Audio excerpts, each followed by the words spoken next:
ትናንትና ይዘውኝ ሄዱ ፖሊሶቹ። ያው ጣቢያ ቁጭ ያለን አብዛኞቻችሁ በብዙ ነገር ተጨንቃችሁ ትናንት በተፈጠረው ነገር እኔም ስልክ ላይ እየደወላችሁ ነበረ። ወደ ፋሚሊም ብዙ ሰው ተረብሾ ነበርና እግዚአብሔር ይመስገን እኔ ደህና ነኝ አለሁኝ። እሺ ቀጣዮቹ ሀቢባ ጋር ቀራቢዎች አብርሽና ሩታ ደግሞ ማለት ነው እርስ በርስ አንደኛው ወገን አንደኛውን እያሳሰረ ቀጥለዋል ማለት ነው። ትላንትና ሁላችንም እንደተመለከት ነው አብርሃም የታሰረ ቢሆንም ዛሬ ላይ ነፃ ሆኖ ተለቋል ማለት ነው። ሲጀመር እኔ እንጃ እሱን ለማሳሰር የዚህን ያክል ርቀት መሄድሽ አስፈላጊ ነው ብዬ አላሰብም። አዎ ማንኛውም ሰው ሊጠረጠር እንደሚችለው በሄርሜላ መጥፋት ተጠያቂ አድርጎሻል። ግን ደግሞ አንቺ ላይ ጨክኖ ነገሮችን ሊያደርግ እንዳልቻለ በደንብ ታውቂያለሽ እና የዚህን ያክል ርቀት መሄዱ አስፈላጊ ነው ብዬ አላስብም። አሁን እየሄዳችሁበት ያላችሁበት ርቀት ማለት ነው ከሆነ ታይሚንግ በኋላ ልክ ትላንትና እንደተመለከት ነው እናንተንም ሀቢባ ጋር አቅርቦ እያንዳንዱ እንደ ባልና ሚስት እያንዳንዱ እንደ ፍቅረኛ ይዛችሁ የከረማችሁትን ገበና አደባባይ ላይ ከመውጣት ያድናችኋል ብዬ አላስብም። ትላንትናም በተወሰነ መልኩ እኔ ሀሳቤን ሰጥቼ ነበር እዚህ ሚዲያ ላይ መጥቼ ማለት ነው። ዛሬም ስለዚህ ነገር ሰፋ ያሉ ሀሳቦችን እሰጥበታለሁ ማለት ነው። ሲጀመር እንደ ባልና ሚስት እንደ ፍቅረኛ አንድ ላይ እንደሚኖር ሰው በጣም ብዙ ሚስጥሮች ይኖሩናል። ብዙ ሰው ሊያውቃቸው የማይችሉ ማለት ነው። እኛ ልንጣላ እንችላለን፣ ግን እነዛን ሚስጥሮች የጋራ ሚስጥሮቻችን ስለሆኑ አብረው ነበር መቆየት ያለባቸው። እኔ ሀቢባ ቤት ባልና ሚስት ቤተሰብ ቀርበው በዛን ያክል ልክ ሚስጥሮችን ሲያወጣ እርስ በእርስ እንደዛ ሲወነጃጀል ማየት እጅግ በጣም የሚያስጠላኝና የሚቀፋኝ ነገር ነው። የምሬን ነው የምላችሁ። ምናልባት ፍትህ አገኛለሁኝ ተበዳይ ነኝ ከሚል ስሜት ሊሆን ይችላል እዛ ቦታ ላይ የምትሄዱት ማለት ነው። ያ ቦታ ፍርድ ቤት አይደለም። ያ ቦታ የህግ ቦታ አይደለም። ከዛ ቦታ ልታገኙት የምትችሉት ምንም አይነት ፍትህ እንደሌለ በመጀመሪያ ደረጃ ልታውቁ ይገባል ማለት ነው። እሷ ልታደርግ የምትችለው ምንም ነገር የለም። እውነታውን እናወራ ከተባለ ማለት ነው እሷ ራሱ ወደ ህግ ጉዳዩን ለመውሰድ ጥረት ታደርጋለች፣ ህዝብ ጆሮ እንዲደርስ ታደርጋለች እንጂ ምንም ልታደርግ የምትችለው ወይም የተለየ ስልጣን የላትም። ይሄንን ነገር በደንብ ማወቅ አለባችሁ እና ተሯሩጣችሁ ጉዳያችሁን ወደዛ ቦታ የምትወስዱ ሰዎች ማለት ነው ነገሮችን በደንብ ልታስቡበት ይገባል ብዬ ነው የማስበው። እኔ ፍቅር ትናንትና እዛ ቦታ ጋር ነገሮችን መውሰድሽ አንቺን ነው ተጎጂ ያደረገሽ። ዛሬ በጣም ተቆራርጦ ሲፖሰቱ የነበሩ ቪዲዮዎችን ለማየት እየሞከርኩኝ ነበርና አንቺን ነው ሙሉ ለሙሉ ማለት ነው ሙሉ ለሙሉ አንቺን ነው ሰው ጥፋተኛ ለማድረግ እየሞከረ ያለው። የምሬን ነው የምልሽ። አንደኛ እዛ ቦታ ላይ የንግግር ብቃት ያለው ሰው ነገሮችን በደንብ ዲፌንስ የሚያደርግበት ወይም በደንብ የሚያሸንፍበት እንትን ነው። በቃ ቦታው እንደዛ ነው። በደንብ መናገርና በደንብ ነገሮችን ማስረዳት የሚችል ሰው፣ ከስሜት ነፃ የሆነ ሰው እዛ ጋር ዊን ያደርጋል እና ያንን ነው እያዩ ያሉት። ኢቭን ውስጥሽ ያለውን ስሜት ራሱ በአግባቡ እየተናገርሽ አይደለም።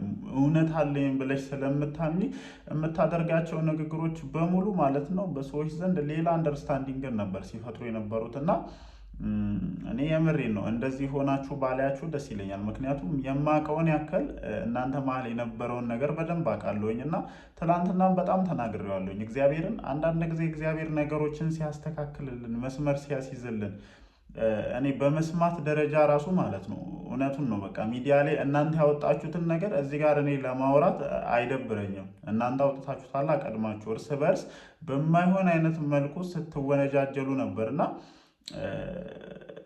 እቺ ልጅ እርጉዝ እያለች ወይም እቺ ልጅ አርግዘሽ የነበራችሁ ሞመንት በደንብ ትረሱታላችሁ ብዬ አላስብም። የዛኔ ወደ ሚዲያው አልመጣችሁም። ከሚዲያው የምታገኙት ሳንቲም የለም።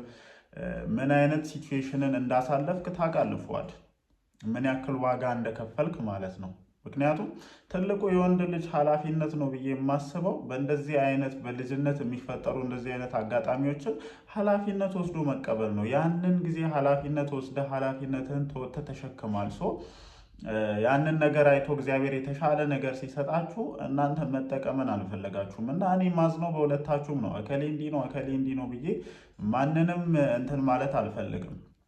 መታዘን ካለበት በሁለታችሁም ነው።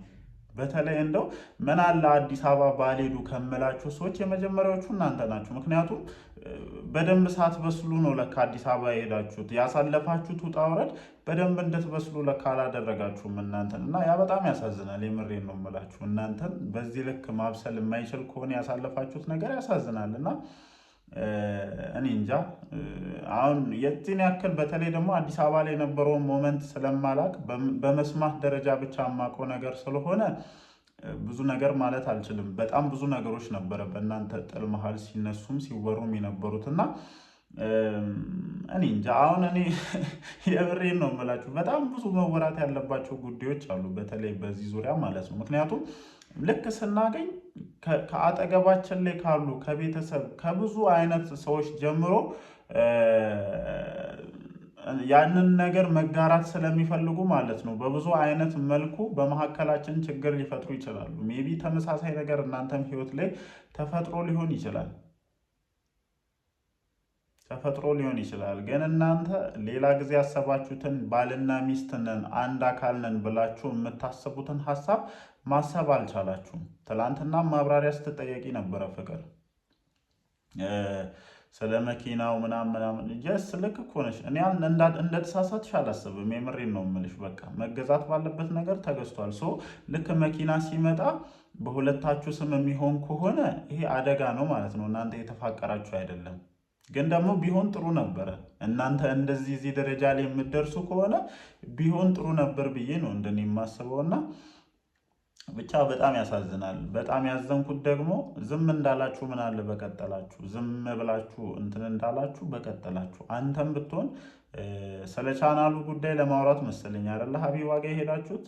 ዝም ብላችሁ ስለዛ ብቻ ብታወሩም አንተም ስለዛ ብቻ መልስ ብትሰጥ የተሻለ ነበረ። ግን ብዙ ነገሮች ወጡ። ብቻ ግን ጋይስ የመጣሁበት ሀሳብ ሌላ ነው። ግን ያው ተመሳሳይ አይነት ነገር ነው። ነገሮች በዚህ ከቀጠሉ የሁሉም መጨረሻ እንደዛ ነው የሚሆነው። እናንተ አዲስ አበባ ስትሄዱ እንደ ሌሎች ልጆች እንዳልሆናችሁ ነው የተረዳሁት። ከእናንተ ውጭ እኮ እነ ኤፍሬም ሄደዋል፣ እነ ማርክ ሄደዋል፣ እነ አብርሽም ቢሆን ሄደዋል አይደለ? ሌሎች እነ ሀሰን ምናምን ብዙ ልጆች እኮ ከቡታጀራ ተነስተው ወደዛ ሄደዋል። ግን እንዴት መቀጠል እንዳለባቸው በደንብ ያውቁ ነበረ። እንዴት ነገሮችን አጣጥሞ ማለፍ እንደሚችሉ እዛ ያለውን ሲቹዌሽን በደንብ የተረዱ ይመስለኛል። እናንተ ጋር ነው ይሄ ፕሮብሌም የተፈጠረው። ብቻ ያው እኛ እዚህ ጋር ከምናውቀው በላይ እናንተ በውስጣችሁ ያለውን ነገር በደንብ ታውቃላችሁ ብዬ አስባለሁኝ እና እዛ ቦታ ላይ ገብታችሁ እንደዚህ እንትን ባትሉ ደስ ይለኛል። ምክንያቱም በመካከል ልጅ ያለው ሰው የዚህን ያክል ርቀት አይሄድም። የዚህን ያክል ገበናውን አደባባይ ላይ አውጥቶ ድንጋይ አይወራወርም። ምንም ይፈጠር እናንተ ገና ልጆች ናቸው አይደለ? ከዚህ በኋላ በጣም ብዙ ሊጠብቃችሁ የሚችል አይነት ህይወት አለ። ግን እዛ ቦታ ላይ ቁጭ ብላችሁ እኔ ድንጋይ ስትወራወሩ በሜቴ በጣም ነው ያዘንኩት።